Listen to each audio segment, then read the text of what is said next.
Hello, welcome to another edition of Prove All Things.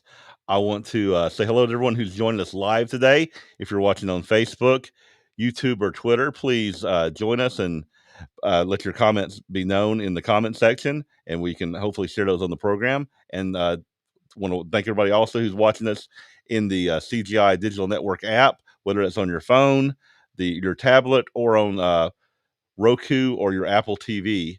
We are thankful you're joining us, and for most people who are watching recorded, we welcome you as well. And I'm joined with co-host Mike James. How you doing, Mike? Hey, Jeff, doing okay. A little concerned about the hurricane coming into Tampa because I got to start the feast down there in St. Petersburg. So just wondering about that situation today. Yeah, definitely. We can pray about the situation. Of course, but I guess hurricanes are there. I guess if God were to intervene, where would He send the hurricane? So we just want to pray that everybody stays safe, that things will work out the best we can. If we do have to change the feast site, we can always adapt and move those things. I think we've done that before. But definitely, it's good to Definitely. be mindful. Pray for everyone's safety who's down there, that they'll be mindful and do the best they can to stay safe. Yeah, of course, definitely. Yeah, I got visited another church yesterday for the Holy Day, and still making those connections with other groups out here. So good to be with you today. Hey, who did you connect with yesterday? It's called the West Coast Church of God. We joined with them yesterday. Yeah. All right, wonderful. Yeah, it's always good. I had a meeting with Jim O'Brien Sunday. We had different churches of God together, and he coined the phrase, which I really liked, that we're all part of the free Church of God. That the independents, CGI, and different ones, because we all are. We have this freedom to connect, and we have the different churches. And a lot of people sometimes will go from church to church, but we're definitely the freedom minded in that way, which I thought was a really interesting way to talk about it. Yeah, I have a couple people who come meet with us a couple times a month and go to other places a couple times a month. Yeah. Yeah. So again, and the way I look at it, when God calls someone, and whether it comes through our efforts or other efforts, we're just happy that you found a church home to be a part of, and a place that you feel comfortable, and a place you can have family. I think that's what's important about local church, is finding a place you feel really good and comfortable with. Definitely. Definitely. All right, so I'm very excited about today's program. We have a guest who I guess I first noticed him. There's a website called Banned by HWA. Are you aware of the site? I guess you probably are. They probably wrote some things about you in the past, I Yeah. think, on there, Mike. But so they probably have written different things about Church of God, and for me, I'm always I'm happy with criticism. You have something to say about church, write something. We probably go in there and make a reply to that. So definitely open to criticism, and I think having people out there who are acting like watchdogs, I don't see the problem with that. A lot of times it's people who are frustrated or left for different reasons, and from my perspective, it kind of helps me understand mindset of why people do like leave the Church of God for whatever different reasons and whatnot. So I noticed, and we're gonna bring the guest in now. His name is Marc. I'm probably gonna mess it up. Cebrian, Marc Cebrian. Did I get that correct? You nailed it. All right. So Gold Marc star for Cebrian, you. who Yes. who We has were been working writing. on that. Yeah. Yes. That's the hardest part of the show, is just saying my name.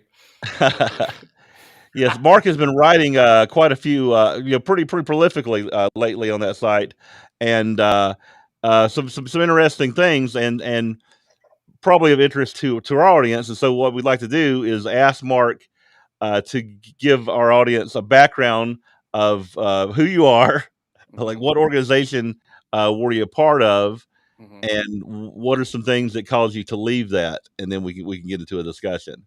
Sure. Thank you, gentlemen, for having me. I was called in November of 2008 when I was not a religious person. I wasn't raised religiously. Go sell your wares somewhere else is what I would tell the Jesus preachers on the street corner. I just was not interested. But then God decided to open my eyes to the reality that he exists, and that if the 10 commandments were in effect back then I need to obey them now. And it happened like almost overnight that I realized that there was a God and I needed to obey him. So I lived in Oakland, California at the time, and went online looking for a Sabbath keeping church.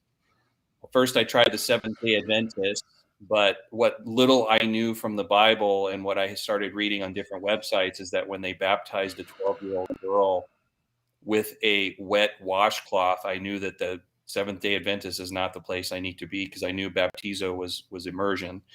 And then I found the United Church of God and started attending with them in March of 2009. And then I liked them. I liked the people. There were no crucifixes on the wall, and the people were super nice. And, I really started to think like, wow, these people understand the church. They understand the Bible.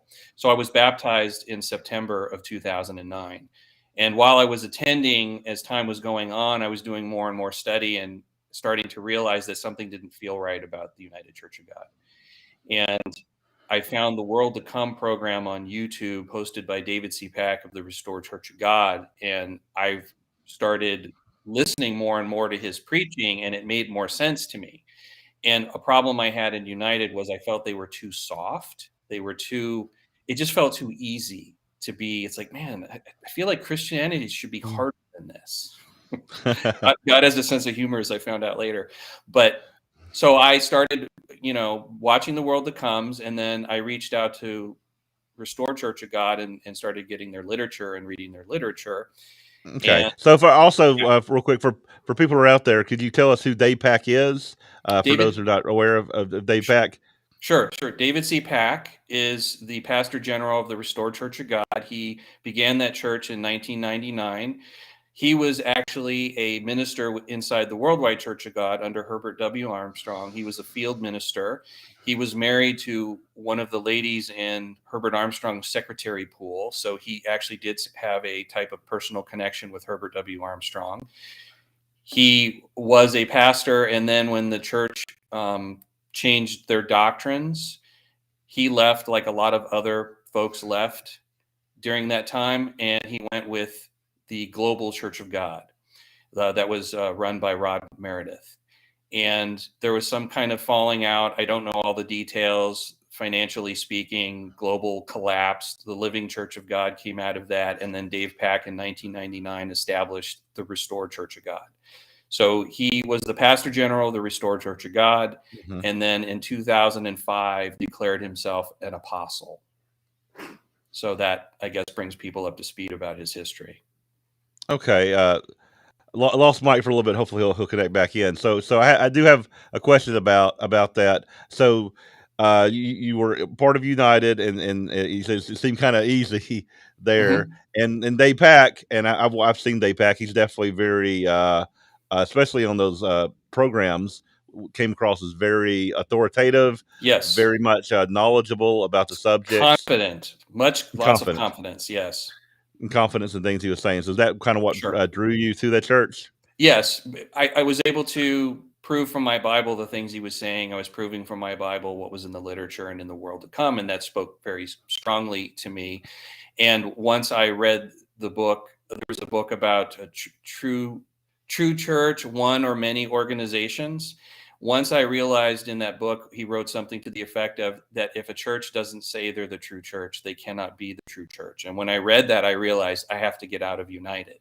And I had been in there for 3 years. I had built relationships. I basically created a family of people in the United Church of God. And I actually still have a relationship with a lot of those people, like Facebook friends. And when I go on vacation, I'll swing by and have lunch with them, that kind of thing.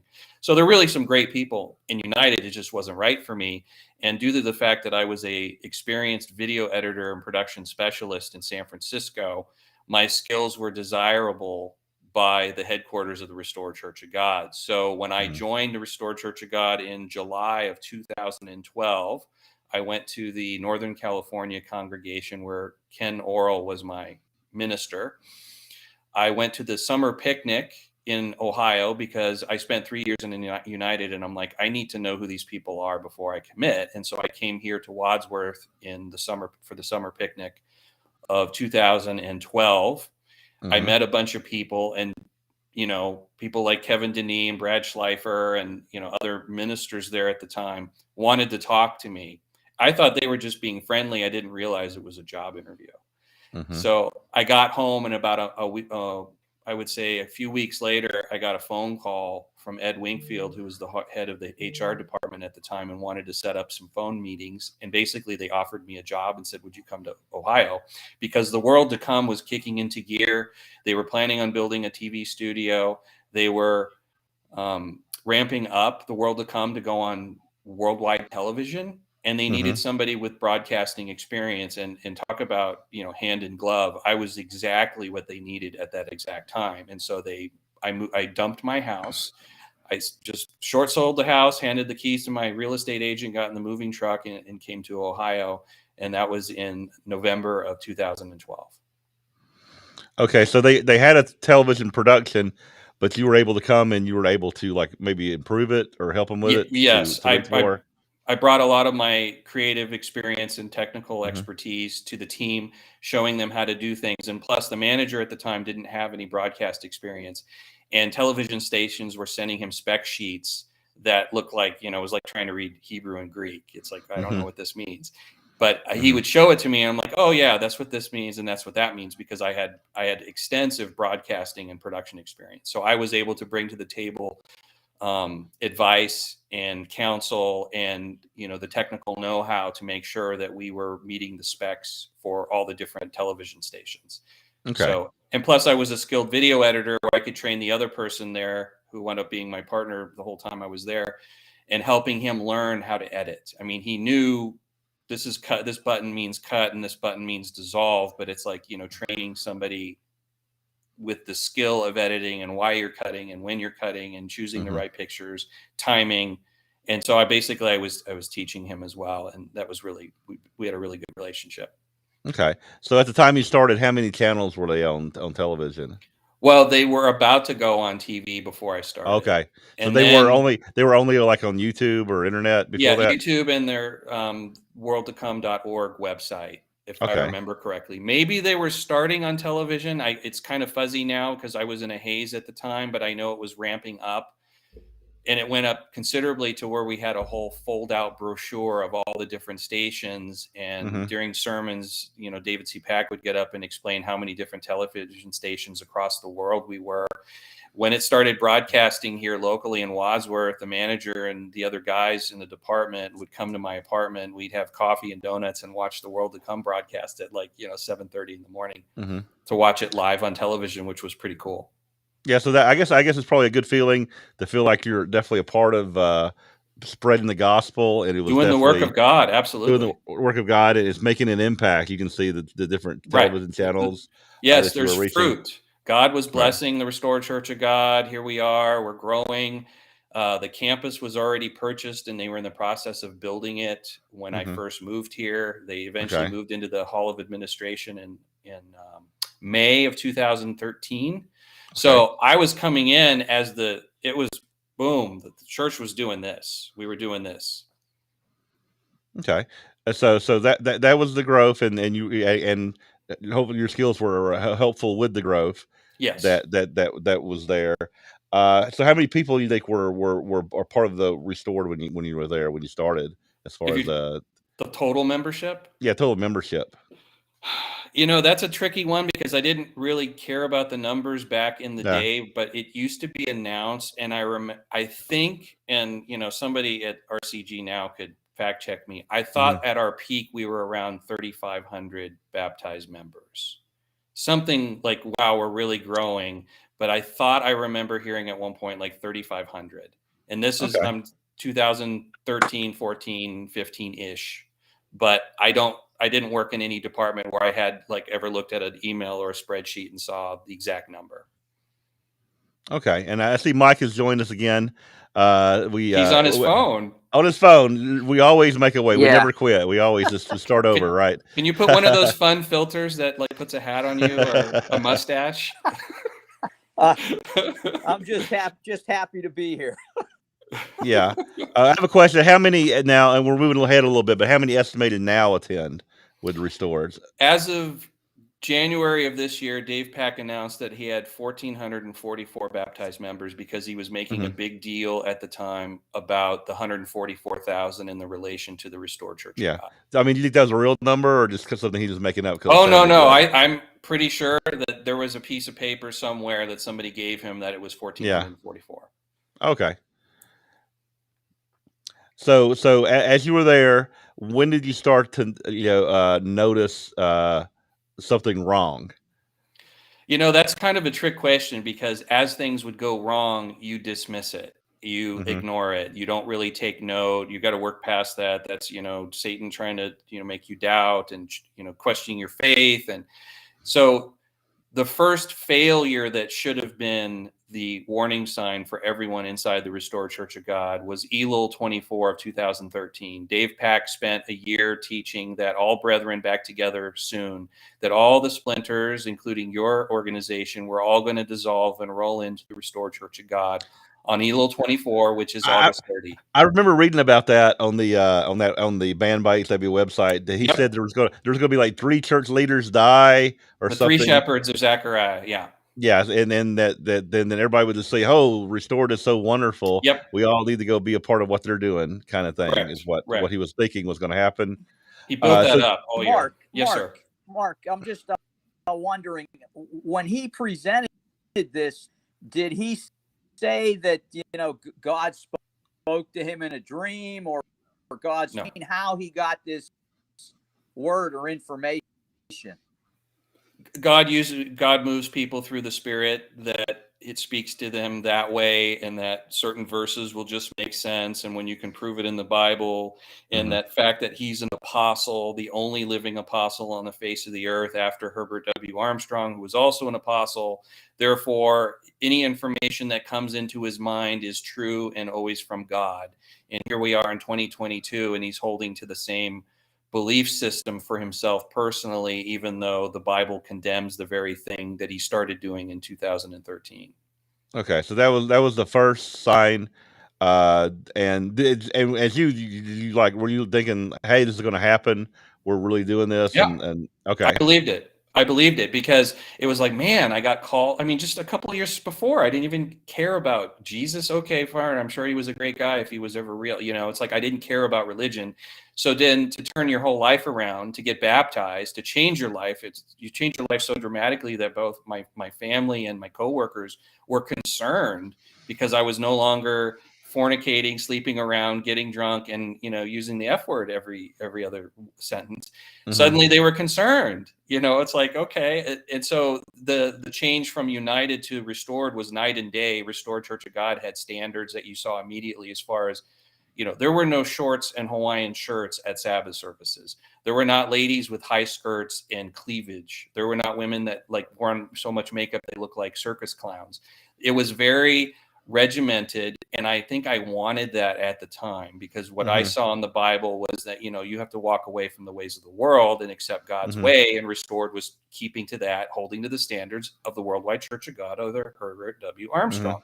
It made perfect sense. So once you prove, okay, this is God's church, okay, well, he got the date wrong, but maybe this is God's test for us to see who's going to stay and who's going to go. And, we don't always know the mind of God, and, who can question his ways. And so you find a lot of excuses in the Bible, especially when the ministry is telling you, well, God is leading us, but he just gave us more time.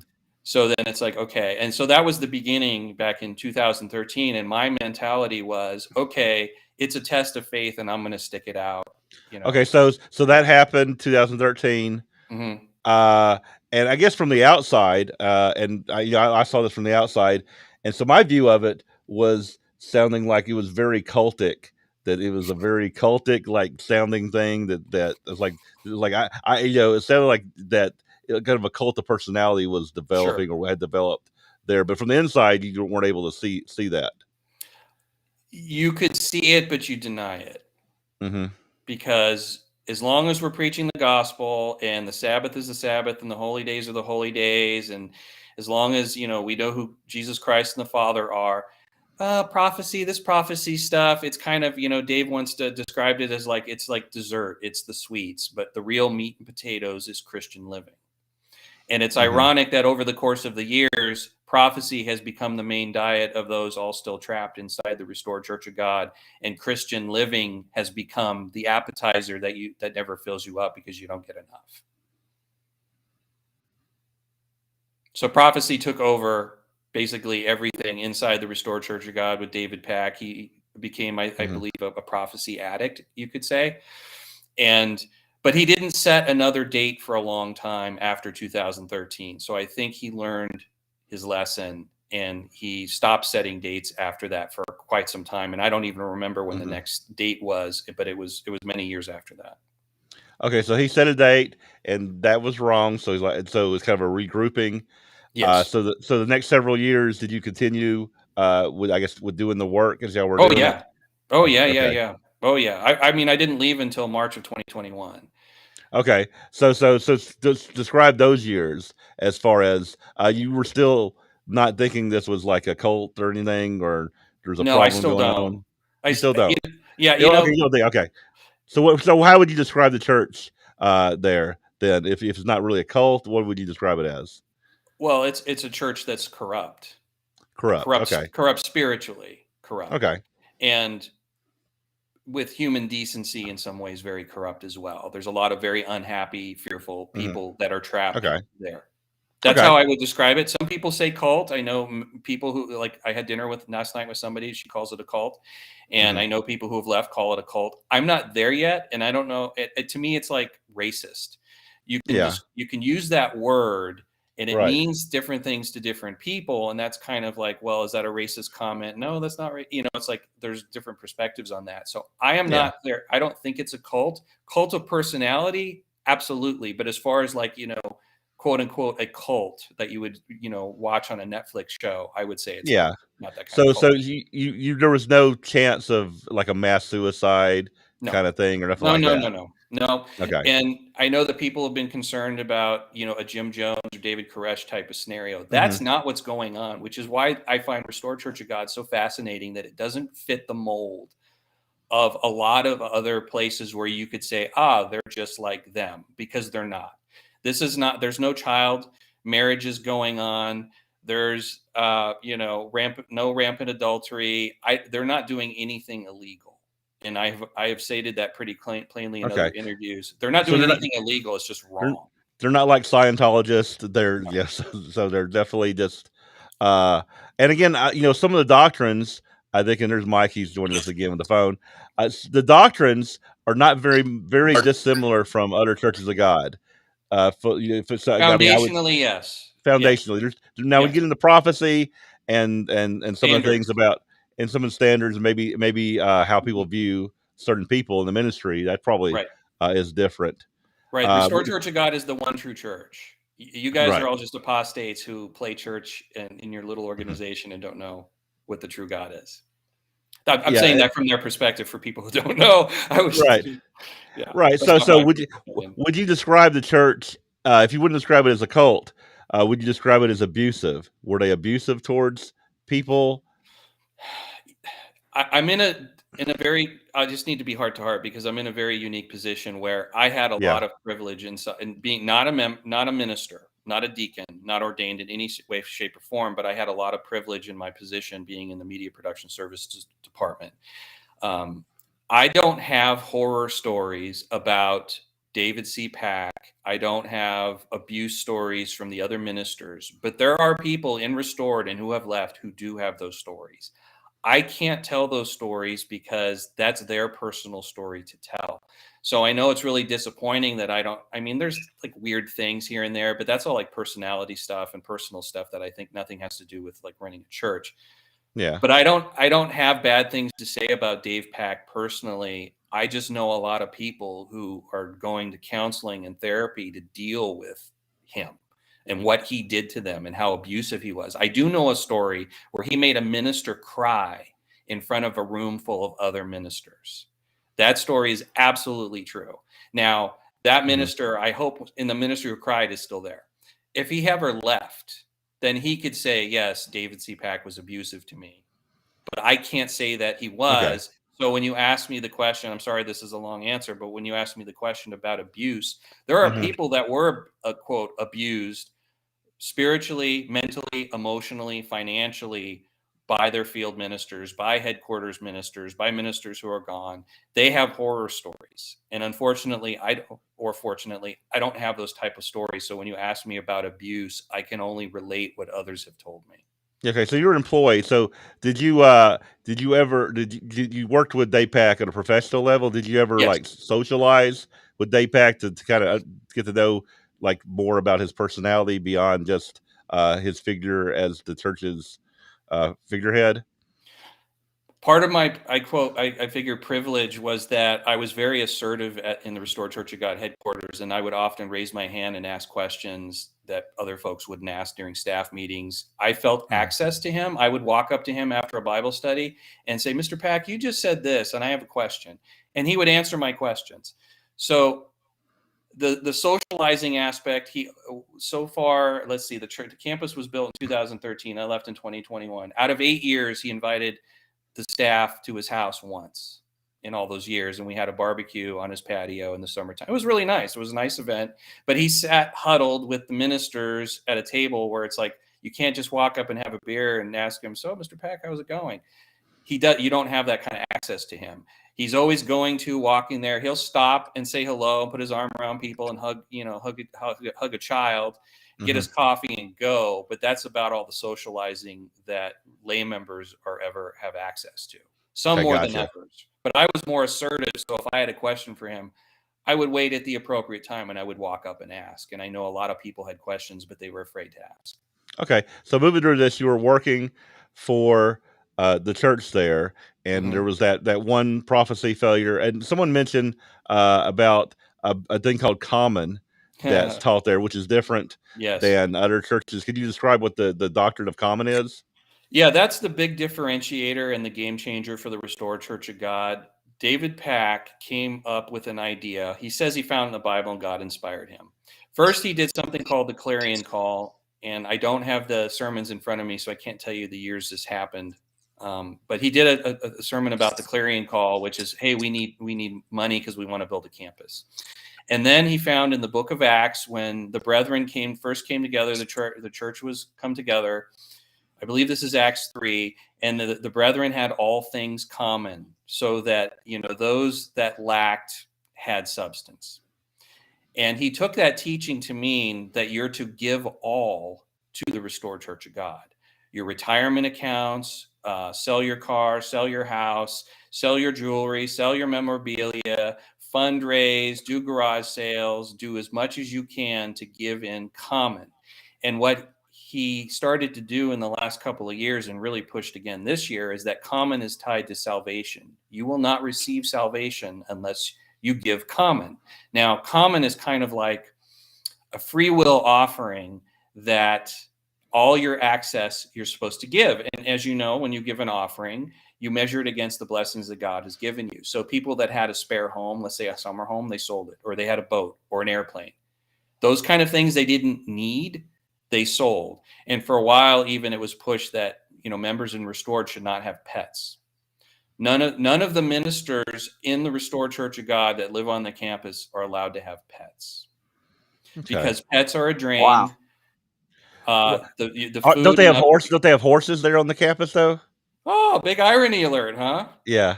Yeah, that's interesting. But those aren't pets. They're doing the Okay. work. They're spreading the gospel because Okay. Dave and his wife get to go riding every once in a while. Yeah, I don't. And the property that those horses are on is a $1.05 million plot of land, plus all the landscaping, plus building a barn and putting a berm up. So it's easily past $1.1 million for those non-pet horses. Yeah, could you describe like the how the church is to people who are not aware? Because again, like we're part of CGI, so we don't spend a lot of money on our buildings. We spend it more on advertising, things like that. So we have very small, very humble buildings. But fools. So describe what the church, what the headquarters was like there.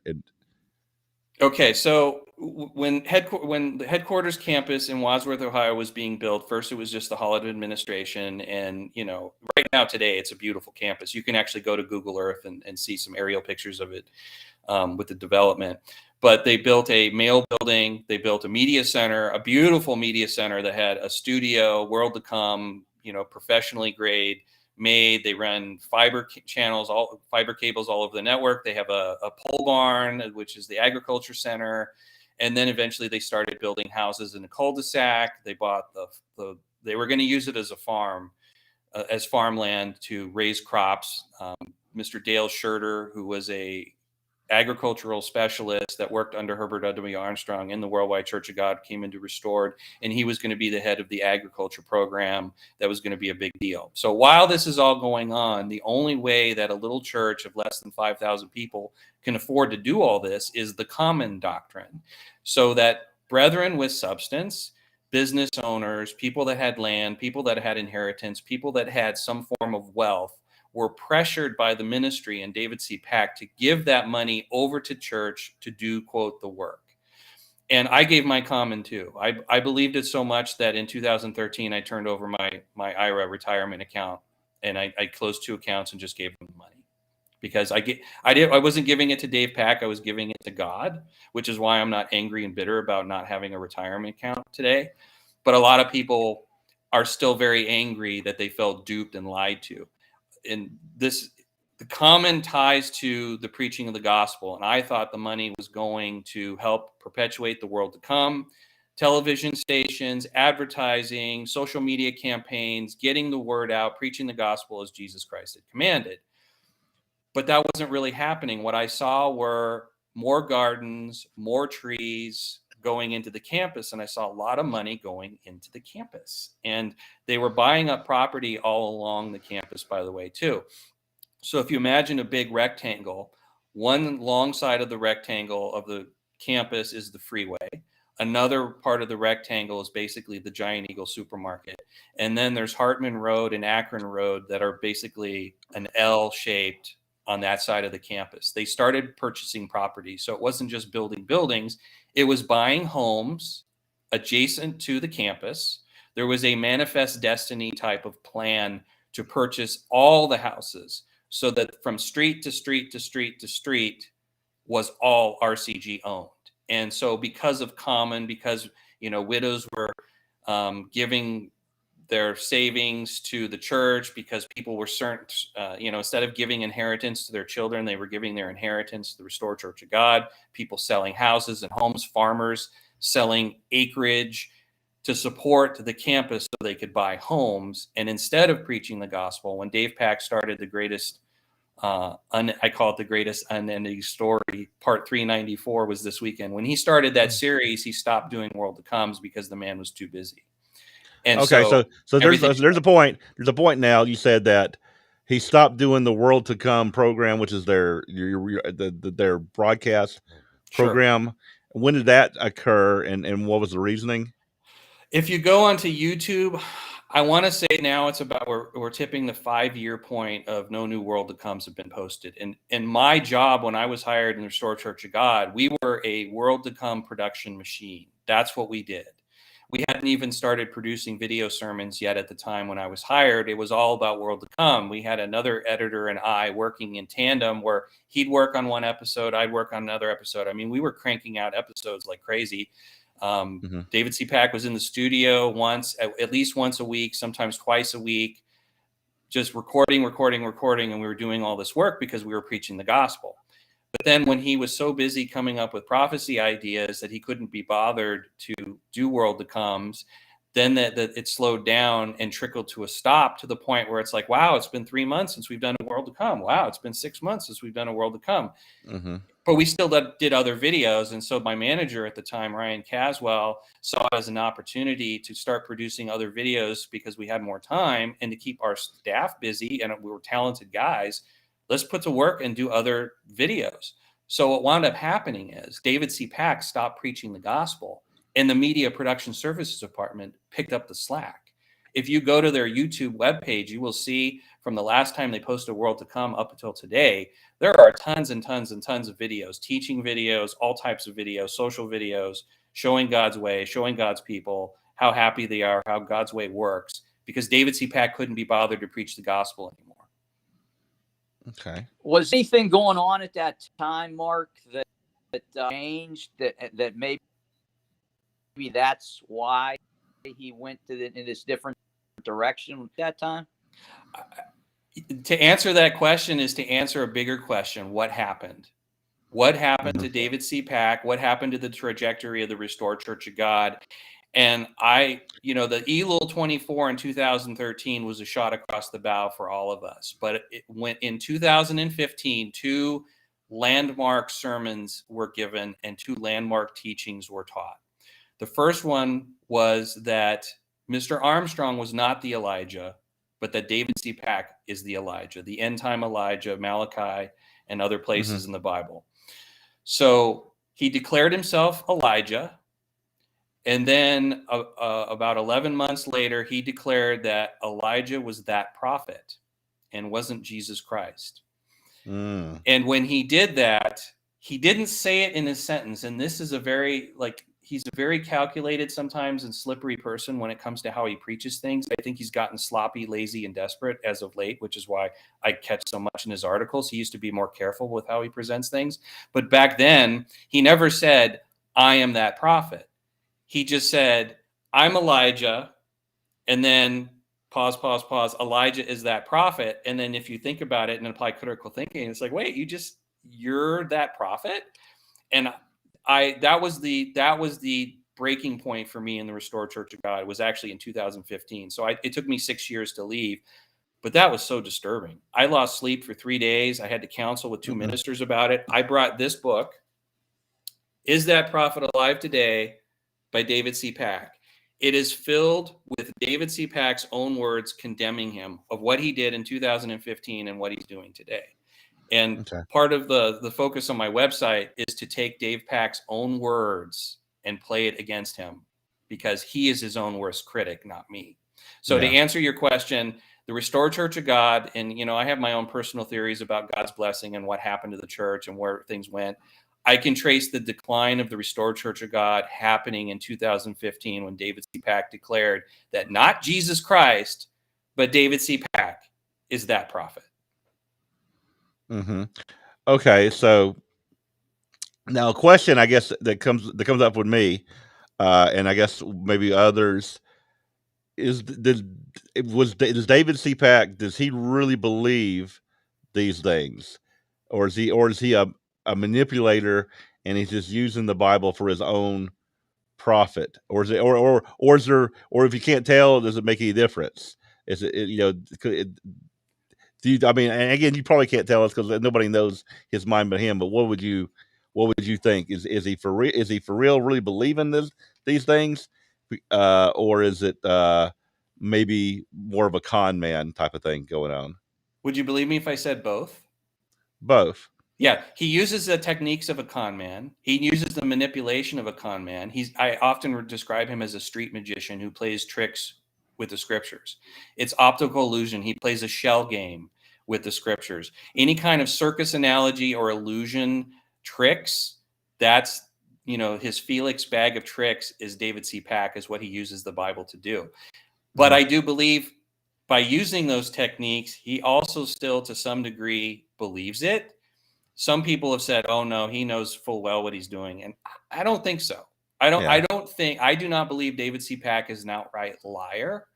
I believe that he says lies. I believe that what he preaches are lies, but I don't think he is a liar himself. Like in his own mind, he finds a way to find, squint, turn sideways and kind of, this is kind of true, just so his conscience doesn't tell him he's a liar. But then history proves him to be false and a biblical fraud and a prophetic fraud. But no man can do what he is doing and keep doing it as prolifically as he does it if he didn't buy his own garbage. And I know that there are people still in Restored who get excited about what he says, but I really believe that he believes it. But I also believe that is God, if you want to say sent strong delusion to believe the lie, I think David C. Pack has been sent strong delusion to believe his own lies. And that's the only thing that makes sense to me. Yeah, from the comments, Bill Lucenhide Senior says, would you then define him as either a sociopath or a narcissistic sociopath and how he's behaving? And again, this is just your opinion, not We're- that we're not medical people, so we can't really make that. Thank you. I can't. I don't like to answer that question Yeah. only because I'm not a clinician who has a degree to define somebody. I do know anybody could read this. This is the way I'm going to kind of answer this question. You could read anything about narcissistic tendencies online. Just Google narcissist and look at the traits. And then you can check box yourself. Yep. I know his family members think he's a narcissist. I know people who used to work with him that think he's a narcissist and have proven it, and actually, doing a lot of research about narcissism. It would explain a lot, but as far as my personal opinion, I kind of stay out of that. But even when I look at my own checklist online, it's kind of leaning that way. So I'm just going to say I believe that he leans towards being having narcissistic tendencies based on simply what he presents in his sermons and how he conducts himself. Okay. Let's see if I can hear Mike. Mike, you have a really low connection, so I can't really hear you, Mike. But so I can't hear you, Mike. So try write it on a piece of paper and hold it up to the camera. So try reconnecting, Mike, and we'll get you back in here for a question. There's one lady in the comments who I know personally, who was like that she was not good enough for RCG, so they would not baptize her, and wow. And so I guess according to what they were saying, which turned out to be good for her, and she came I think I was the one that baptized her when she came to Texas and visited us. But as when I worked at the headquarters of CGI, we would have a lot of people who would call us up because Restored they were reaching out quite a bit to spend a lot of money. And they're like, are y'all connected to them? What is y'all's connection? Because we were teaching a lot of the same things as the Restored Church.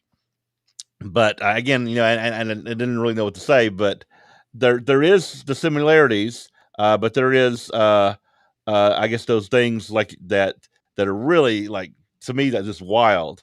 Because common. I can't even. Yeah, in our church, I can't even believe that someone would declare themselves an apostle. I don't, that doesn't make sense to us, or that they would believe that they were Elijah and stuff like that. Because again, I've studied scriptures, and the way I look at scriptures, I don't see those scriptures as applying to anyone other than Jesus Christ in their fulfillment. But but I guess if you could read yourself into the scriptures, that to me seems like a problem. When someone starts seeing themselves in scripture, unless you see yourself as a sinner in scripture, which hopefully we all do. You beat your breast and say, I can't even look up to heaven because I'm a sinner. Yeah, that's where I hopefully find myself in scripture. But to see that I'm now Elijah or this prophet, and that's only the tip of the iceberg with David C. Pack too. That's the tip of the iceberg for his titles. But the thing I've noticed in again amongst Church of God people, and again in our church we really shy away from making any predictions about prophecy, even though we do teach it, the prophecy, but we shy away from saying this is the next few years or whatever, because again, it could be the next few years, it could be 100 years, whatever. We teach what the Bible says in it. But I've seen a lot of in the Church of God, as some ministers get older, the more they get older, the more they want to preach that now is the end time. Now is the time coming. I don't know if it's because their demise is close and they want to bring everybody with them, but I've just seen this tendency as men get older in different churches of God, they have a tendency to view themselves like, oh, now we're in the end time and this must be the end. And now I'm seeing everything playing out the way it always has. So I got to let people know about it. And again, I can understand the, believing that's true, because if what he was saying was true, to say like, hey, let's say, hey, Dave Pack is what he was saying was absolutely true, then I would say, oh yeah, maybe we should sell everything and preach the gospel because Jesus is coming to Wadsworth in a few days. Because that's true. Yeah, that makes sense that I would sell everything and we're going to be a part of this. But it's not true. Then there's a lot different about that. So it's 2015 when you kind of realize this problem. So what eventually happened to lead you to leave, and what are you doing now? as part of that? Between 2015 and 2021, the greatest unending story series really took off. The Elijah or him being that prophet was in part 8 of the series, and so we're at part 394 now. And so I Wow. toughed it out for another 6 years of that, and the date setting got more and more. I don't remember. I'd have to go back and find when he started setting dates again, but it started to become every holy day you run around. Oh, it's going to be Passover. Nope, unleavened bread. Nope, the last day of unleavened bread. Nope, Pentecost. Nope, trumpets. Okay, atonement. Okay, the Feast of Tabernacles. Oh, the last great day. And then he started doing things like, well, it's summertime, it's wintertime, it's fall. He does that. Whatever fixates him at the time is a big deal. When the oak trees bloom, when the fig trees bloom, what's going on in Israel. Oh, right now the Queen Elizabeth dying is a big deal because, with British Israelism, and the crown now has no head to put upon it. There's a brief space in time when there's no king in Israel and England. It's whatever he's fixated on, it becomes Right. the thing. And so when I started noticing, like, wow, we did this last year. Wow, we did that 2 years in a row. I wonder if he's going to do it again this year. And then, Judas was going to be the man of sin who was going to be resurrected. And now it's Nebuchadnezzar. Nebuchadnezzar is currently in the Restored Church of God, the man of sin that God is going to resurrect only to let him be the man of sin. Now, my problem with that one was always like, well, God calls Nebuchadnezzar my servant. So is the man of sin God's servant? And then, if you apply critical thinking, so wait. He was. This is wild. So he was saying that he was going to resurrect Nebuchadnezzar. No, he's saying that. That's not past tense. That's the current teaching. Oh, he's saying that now. Oh, yeah. Nebuchadnezzar is going to be the man of sin when he's resurrected. All right, Mike, are you? Can you hear us, Mike, or can you say something? Can you hear me? Mike. Yes, I can hear you. Can do you you have hear a question? Me? Yes. Yeah. One question I want to go further is this Nebuchadnezzar item that just came up. But my first question was, what is going on? What is going on with the other ministers? I'd assume that they have biblical knowledge that's telling them that some of this is ridiculous. Is it because they're getting paid, or what is it, Mark? What do you think the issue is that some of them, or any of them leaving? They trickle out from time to time. There's actually, I'm still good friends with a lot of ministers who left headquarters before I left, but none have left after I left. And then, but men in the field have left over the course of years. But it's like, oh, ministers always leave, come and go. It happened in worldwide, so that's no big deal. That's kind of what they teach. So each person inside the Restored Church of God, whether they're a lay member or ordained in any kind of office, has to make the personal choice about when is the right time to leave. Am I in the right place? And each minister has to come to that decision as much as any lay person does. So there is no one size fits all about, quote, the ministry. I do believe that they know he is a fraud, but they don't know what else to do or where else to go. That's why I stayed. I don't see where else I'm supposed to go. Maybe God, is doing a test for us. They're all doing the same thing.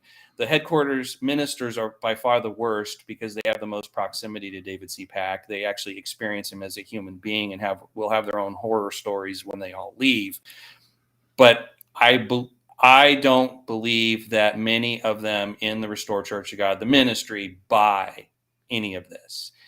And there are ministers in the field who are not paid, and then there are ministers in the field that are paid, and all the headquarters ministers are paid. They're staying for the paycheck. God calls them hirelings because they care not for the sheep. And the more I think about it, the more angry I get, because these are people that I actually liked. I had personal relationships with. I ate in their house. Their wives would bring me meals during behind the work production season. I mean, I have a lot of good memories of these men and their families, but they're hirelings and they're cowards because they see what the Bible says. They see what God says. They know they have a responsibility. Their judgment is greater in the day of judgment. When you should not want to be a teacher because your judgment is more severe than the lay members, and yet they do nothing. And it makes me angry because they are in a position to do something. The field ministers can do something too. They can resign. They could advise the people in the congregation, get out of her, my people, but they don't do it. Now, This is a funny time of year, as you know, because trumpets, atonement, feast, last great day is a busy time, and it's just a big block of holy days. It's hard for anybody, individual or minister, to leave right before trumpets because, okay, now where am I going for the feast? Now what I'm going to do, and airplane tickets. I would wonder what's going to happen to the ministry at headquarters and in the field after everybody comes home from the last great day. That will be a true test of what shape RCG is in. But I call the ministers, I always put them in quotes, that word, ministers, because they're hirelings, the ones that are paid. And I call the ones at headquarters enablers, because David C. Pack does not operate in a vacuum. He could not do this on his own without the support of the men around him. He's like the naked emperor. Oh, your clothes are so wonderful. Oh, this is so great. And he's totally naked, walking out in front of people, prancing around, so proud of his new clothes, David C. Pack, when in fact, he's spiritually naked. And those men at headquarters who sit around the table and keep their mouths shut and don't say anything are hurting the brethren by their silence. And it just makes me angry that they have a position, corporately speaking, the men on the board of directors at the Restored Church of God, Incorporated, the business, could vote David C. Pack out. He would no longer be the pastor general of the Restored Church of God. He would be no longer president of the corporation or CEO, whatever title he has. Those men who think they have no power have all the power to vote him out corporately. They wouldn't remove him from the ministry. He said, like Mr. Armstrong, oh, if the church, blah, blah, blah, I'd go across the street and start again. No, he wouldn't. No, he wouldn't. So I get very worked up when I think about the ministers, Mike. So when you ask that question, and my heart goes out to them, because these are men, when I think personally, I really like them. There's men in the field that are good men, just solid, nice guys. You can sit and talk to them. There was no hoity-toity ministers at headquarters that I was aware of. Even men like Brad Schleifer, who's the number 2 over there. I had full access to him. I could walk up to, talk to him, play with his kid, and, talk to his wife about food and organic cooking and all kinds of stuff. So, I have a great connection with these people, but their responsibilities as ministers of Jesus Christ should outweigh their paycheck, their nice house. Oh, but my kids work here. Oh, my family. It's like, yeah, I know that. Make plans and get out, because other ministers have done that. We don't have a lot of time. That's okay, Mark. We're going to bring you back, but please tell me more about him saying that the original Nebuchadnezzar is going to be resurrected. In what time frame and why? I don't have a lot of detail, just because whenever he would mention it, I'd skim past it because it's pure nonsense. Just like when I knew at the feast, he declared that Judas was going to be resurrected, and Judas Iscariot was going to be resurrected to be the man of sin. I was thinking at the back of the room, no. So I don't know much beyond the Nebuchadnezzar teaching, where it started, how it started, because when I left Restored Church of God in March of 2021, I basically disconnected from them. I didn't listen to Dave Pack's sermons. I didn't ask people about it. I kind of walked away from RCG entirely. And by actually creating the website, the exrcg.org website, writing on band, which is a whole nother story, all happened by accident, but I stayed away. I stayed away from his teachings. I stayed away from everything. And then when I came back and started revisiting in about March, April of this year, that's when I heard, oh, he had been teaching that Nebuchadnezzar is the man of sin. And because he's declared the Pope twice, the man of sin has been revealed. The man of sin has been revealed. Like, he was just so certain about that twice with Pope Francis. And then with Judas Iscariot, and now it's with Nebuchadnezzar. It's like, who cares how he thinks that or why he thinks that? It doesn't make sense, and it's not supposed to. But all I know is when I read the scriptures, Nebuchadnezzar repented. By the time that original Nebuchadnezzar died, he repented. He was an animal for 7 years. God opened his eyes. He declared the true God, that God is God. I mean, he totally repented. And God called him Nebuchadnezzar, my servant. And this is the guy who's the man of sin. Just on that principle alone, it's like, why should anybody repent? because God's going to raise me or turn my head and make me wicked again just to fulfill his purpose. I mean, I'd feel bad for the real Nebuchadnezzar if that were to happen to him. And that's certainly not a God I want to worship. So I don't know all the details about the how and why, Mike, but I know that that was supposed to happen on trumpets yesterday. So you make a good point about it being nonsense. And so, and again, like when I read your things, and sometimes I skim through it, I'm like, well, that's just crazy. That sounds nuts. I was like, I don't know why anybody would think that. And like, this is some wild stuff. And and I, and again, all I can do in the church is like maybe pray for the man that maybe there will be some healing of his mind and repentance to this man who's leading the church, or pray for the church there that somebody will stop this, because I know it's just crazy. How do you think that an average RCG member looks at this? Because if you're just an average RCG member, do you know anyone or people how they react to this? They don't listen to him anymore. I have. It's funny because I do have contact from time to time with members who are current members, and then contact from people that will write to me or contact me through the website that just left. And everybody has the same story. People don't talk about it anymore. And some people, their only coping mechanism is to ignore the greatest unending story part, whatever. They don't even listen to it. The people that are at headquarters are forced. I mean, if you want to think about like Clockwork Orange and, getting there with your eyes taped open and putting drops and forcing you to listen to David C. Pack's nonsense again on another Sabbath, 5 Sabbaths in a row, because the guy cannot shut up. He cannot stop being the center of attention. He cannot stop all the preeminence and look at me and God's working with me and I figured this out. I mean, there's so much things going on there, but the average person who's outside of headquarters doesn't have to listen to it. And it's like, if you're in a, we'll just use the analogy again of like being an abusive relationship. It's like, okay, how does an abuse partner, husband or wife, deal with the abuse? You basically avoid triggers for the abuse. And so people inside the Restored Church of God, because they're so afraid, they don't talk about it with other brethren, and they don't even want to listen to it anymore.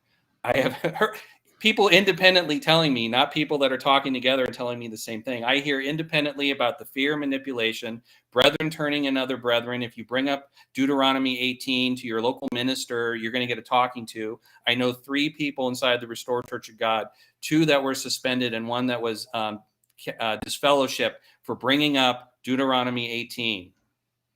And turned in by other brethren. They were just talking to somebody else, and they went and whispered to their minister, oh, so-and-so is doing this. Boom, they're out, suspended or gone. So people don't trust each other anymore. It creates a climate of fear. They're turning each other in. Some people who think they're standing up for the truth and protecting Mr. Pack by their advocacy, I think in a way are helping the people that knew it was wrong, because it nudges them out of the church maybe before they were willing to send in their resignation letter. It's kind of a way to help get them out the door, but they all agree that what's going on inside the Restored Church of God is not of God. And I don't know if I answered your question. I went on a tangent. Yeah, just for those out there who, for those who aren't familiar with the Deuteronomy 18, you're referencing that in relation to if it doesn't, if his words don't come to pass, he doesn't speak for God. Yeah. Right. And more specifically, be not afraid of him, which I carried with me out the door. Be not afraid of him. But also then that prophet has spoken presumptuously, which is ironic because sometimes David C. Pack does not realize what his own words are doing when he condemns himself. He went on what I called a presumption confessional a couple weeks ago, where he talked about, I presume this, and I presume this, and I presume that. And I actually took that quote from Deuteronomy, saying that the false prophet speaks presumptuously. And here's a list of David C. Pack in his own words saying he was being presumptuous. God has a sense of humor and a sense of irony that is so awesome. Okay. So this hour has already come, and we do thank you for joining us. So, but we can go a little bit longer, but for people out there, if they want to learn more about what your efforts are, and I guess it's almost a ministry of yours now that you're doing. No. Not a ministry. Don't call it a ministry. Okay. No, what do you want to call this? What do you want to call it then? I'm a whistleblower and an advocate for the rights of the Okay. people stuck inside the Restored Church of God. I'm more of a news reporting Okay. outlet. I am Okay, not so- a minister. I have no interest. I'm not making money off this. This is all just volunteer advocacy to support the people still inside the Restored Church of God. So you're providing a service as a whistleblower and as a, Yes. I guess, a reporter. Okay. Yes. And so they go to xrcg.org and you have exrcg.org. yeah, exrcg.org. And what kind of material, what kind of things can they find there about what's going on there? Some of the other interviews I did with Don Blue of How It's Done TV here in Wadsworth, Ohio, which really got all this stuff kicked off. The videos are posted there. We've also partnered up with Dennis Deal, who was a contributor to the Banned by HWA website. Dennis has actually become a really good friend of mine. And also articles. Whenever a new sermon or announcement or member services posting comes out, I will do an article about it, giving analysis and pointing the things out that people should see. I do all of it with a taste of humor. I like to infuse a little humor in this. I mean, yeah, he's a false prophet, but since Elijah was able to mock the prophets of Baal, I feel very comfortable mocking David C. Pack, who is himself a false prophet. So I began the website when I was doing articles for Banned by HWA, and I started becoming more and more prolific. And because I was unemployed, I had plenty of time to start doing more articles. I realized I needed my own website. I went to Squarespace. I'd never done website design before. They make it really easy for you. I got a good deal. I found out that exrcg.org was $12. The domain was available for $12. So I went ahead and purchased that and then started the website. And it's been slowly growing over time, the popularity, but I don't expect it to be a big deal for people because my target audience is very small. Those who were in Restored, those who were in Restored, who are in Restored, and then people like yourselves that are in the, let's say, Church of God community who like to read up what's going on. And so I've been basically just writing articles. I have a Facebook page where I promote my articles and just get people to try to read. Some of them are so long, I know, but there's so much to analyze. So I try to write for the skimmers and also for the people who read every word. So sometimes I'll put a spoiler alert at the front and just basically bullet point the whole point of the article. So in case they don't want to read, okay, he said another date. Okay, he said this. Okay, yeah, he said that. Okay, done. And then that's fine. I don't need them to read the whole thing because the people who want to read the whole thing, the people that it's meant for, those are the ones that will read the whole thing. Mm-hmm. All right. So one last point I want to make. Again, we're going to bring you back, Mark. This is okay. Topic to talk about things of that nature. We need you to talk about that. We're wary of this thing fall into this type. Thank you for. I'm going to assume Mike was saying some really great things right there. I think so. Yeah. Thank you, Mike, for the wonderful. I couldn't hear your comments, but I could tell you were being very complimentary. Yeah, so he's cutting out a little again, Mike. So if you have anything else to add, just text it to me and I'll get it to him. But definitely, there's probably so much we can talk about and that is of interest to churches of God. I guess a lot of probably what people who are watching here probably have friends or family who are probably part of this church. Yes, and they're concerned about them, and a lot of times, and this is probably and a lot of times this is probably a different topic. But because churches like the RCG and maybe Philadelphia and some other churches, they shun people. So once you leave, there's no longer there's contact. Big time, people. They're doing it now. Big time. Yeah, so that makes it kind of hard on families. Oh yeah, stuff and for those things. So yeah, for friends. So again, for us in what we call the Free Church of God, we just we're concerned for those folks, and we want. Them to get the information they need, and hopefully, we're not saying come to our church or go to whatever. You just start another church, or just free. Don't go to that one, or free that church, or change that church around. We're just concerned about the people that they're that they're misled and those those things, and some of those things, like you're saying, if you believe in God, they could have eternal consequences for you supporting someone who is doing this type of false prophecy, and there's things to think about and be concerned with. And there's Mike again. Hopefully, maybe, possibly. I don't see him. Is he in the path of a hurricane? Because I heard it I don't know. earlier about his concern about the feast. No, he's in California, so sometimes they have blackouts and stuff out there. So I don't know. I remember those days. Yeah. Yeah. But I would thank Mike for joining me again this week. We'll make sure that we get Mike connected next week really well, and we'll review that. I want to thank you, Mark, for joining us, for being honest, and I guess humble in approaching this topic. And again, we here also, we have no ill will towards David Pack or anybody in this church or anything like that.